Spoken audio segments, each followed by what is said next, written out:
오늘 주님께서 우리에게 주신 말씀 함께 보도록 하겠습니다.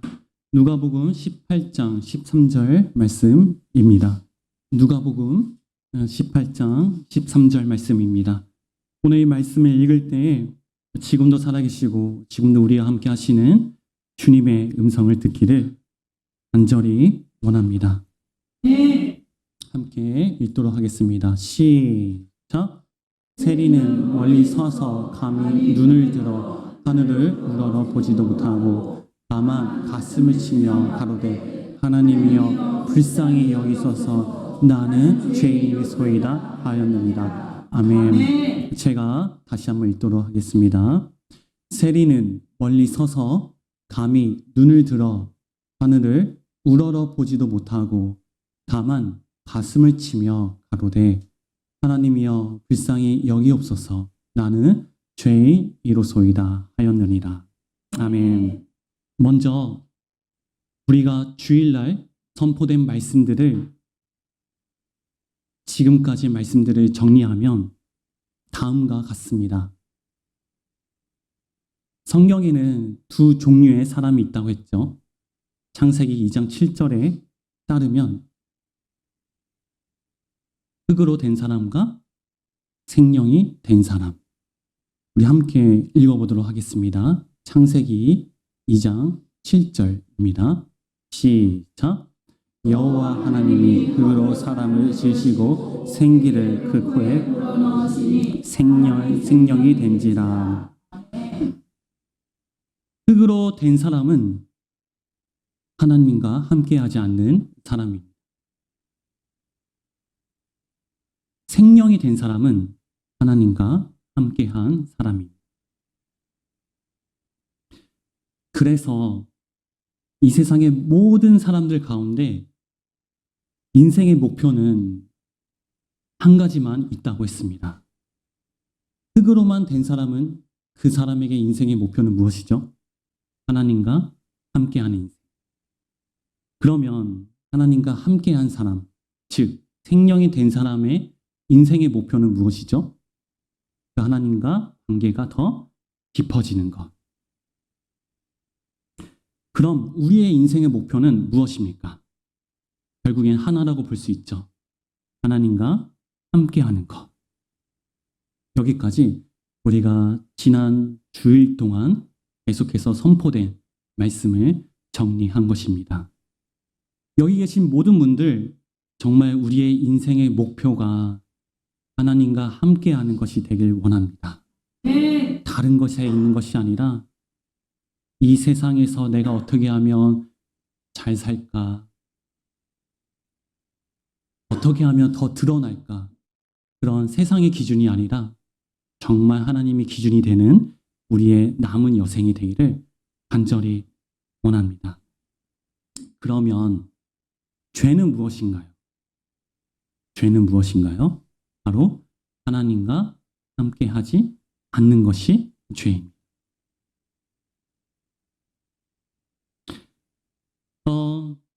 예수님의 눈에는 여러분들에게 하나 질문을 던지도록 하겠습니다. 예수님의 눈에는 뭐만 보일까요? 예수님의 눈에는 뭐만 보일까요? 제 표현으로 혹은 오늘 말씀으로 보자면 죄인만 보입니다. 마태복음 1장 21절 보도록 하겠습니다. 마태복음에 죄라는 단어가 제일 먼저 나오는, 즉 신약에서 죄라는 단어가 제일 먼저 나오는 이 구절이 바로 오늘 말씀입니다. 함께 읽어보도록 하겠습니다. 시작! 아들을 낳은 이름은 예수라. 이는 그가 자기 백성을 죄에서 구원할 자이심이라. 하나님께서 이 땅에 예수님으로 오셨습니다. 그런데 그 예수님의 이름이 뭐라고요? 자기의 백성을 죄에서 구원할 자이시다. 예수님의 눈에는 오직 죄인만 눈에 보입니다. 누가복음 5장 32절 볼까요? 시작. 내가 의인을 부르러 온 것이 아니라 죄인을 부르러 회개케 하리라. 예수님의 온통 모든 관심, 눈, 코, 입, 모든 것에 예수님의 집중은 어디에 있냐면 바로 죄인에 있다. 그러면 다르게 이해하면 예수님의 관심은 누구한테 있을까요? 바로 우리, 나에게 있다는 거죠.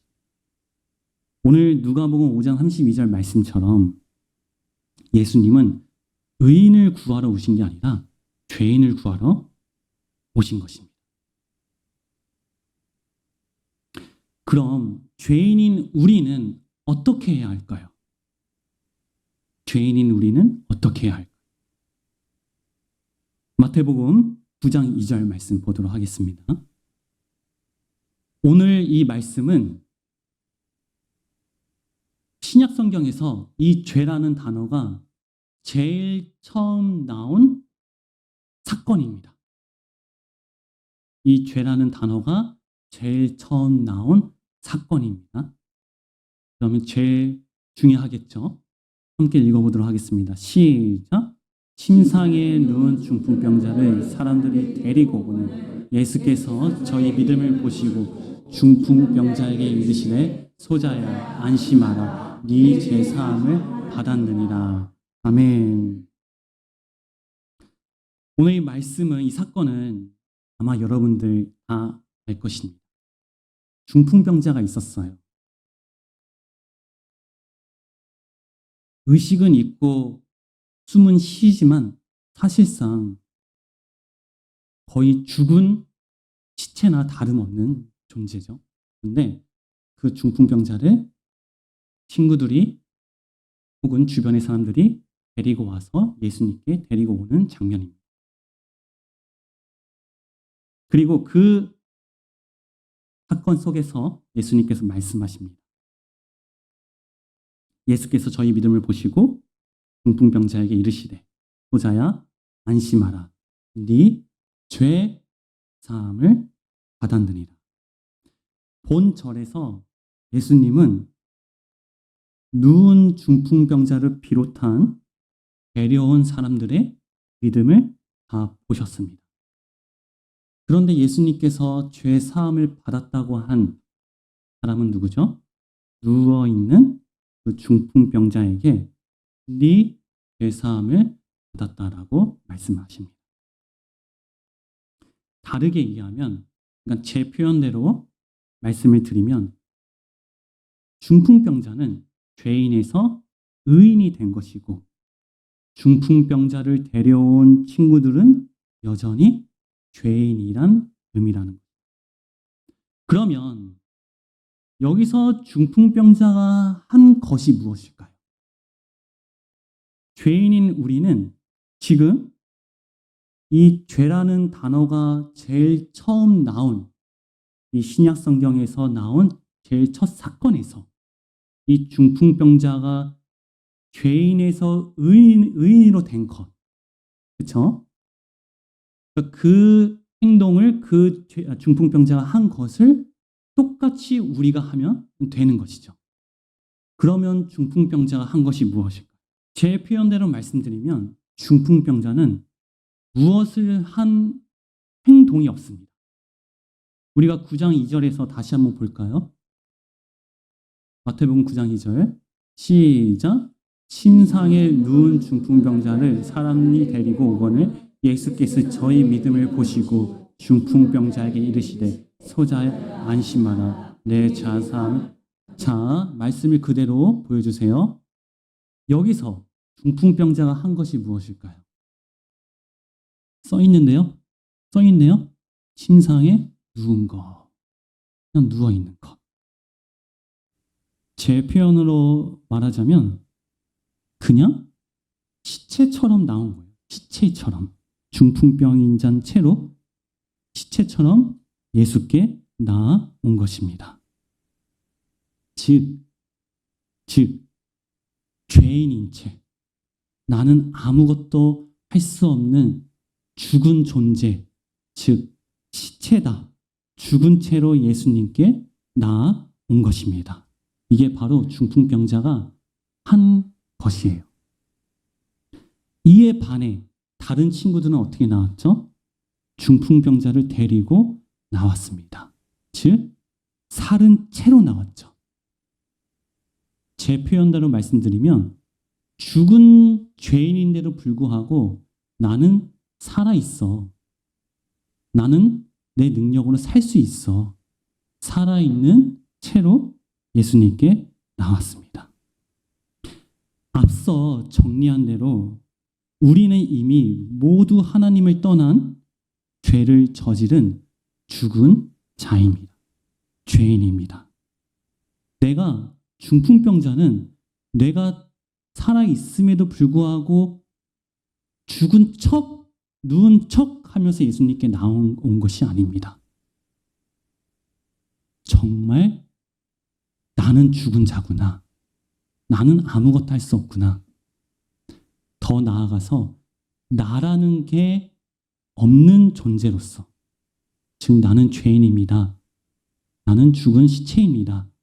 그 상태로 예수님께 나아온 것이죠. 자, 결론입니다. 하나님께 나아갈 때에 살은 척 나아가면 진짜 죽습니다. 다시 한번 하나님께 나아갈 때 살은 척하고 나아가면 반드시 죽습니다. 우리는 하나님께 나아갈 때에 죽은 자로 나아가야지 우리는 삽니다. 죽은 척하고 나가는 게 아니라 죽은 자로, 더 나아가서 죄인인 자로 나아가야지 우리는 살 수 있습니다. 우리가 그렇게 나아갈 때에 하나님은 우리의 심령에, 나의 심령에 실제로 함께 해 주십니다. 그러면 우리가 할 수 있는 고백은 무엇밖에 있을까요? 자, 마지막 자막 보여주세요. 오늘 본문 말씀의 마지막입니다. 함께 읽어보겠습니다. 시작. 하나님이여 불쌍히 여기옵소서. 나는 죄인으로소이다. 다시 한번 고백하겠습니다. 시작. 하나님이여 불쌍히 여기옵소서. 나는 죄인이로소이다. 오늘 이 고백이 내 심령 깊은 곳에 있는 아직까지도 내가 버리지 못하는 것들, 혹은 나를 포장하고 있는 것들, 나를 치장하고 있는 것들, 그것 다 깨트려버리고 이 심령이 정말 이 고백이 정말 우리 심령 가운데, 우리 마음 가운데 정말 실제가 되길 간절히 원합니다. 오늘 이 고백으로 예수님께 오늘 하루 또한 나아갈 수 있는 우리가 되길 간절히 원합니다.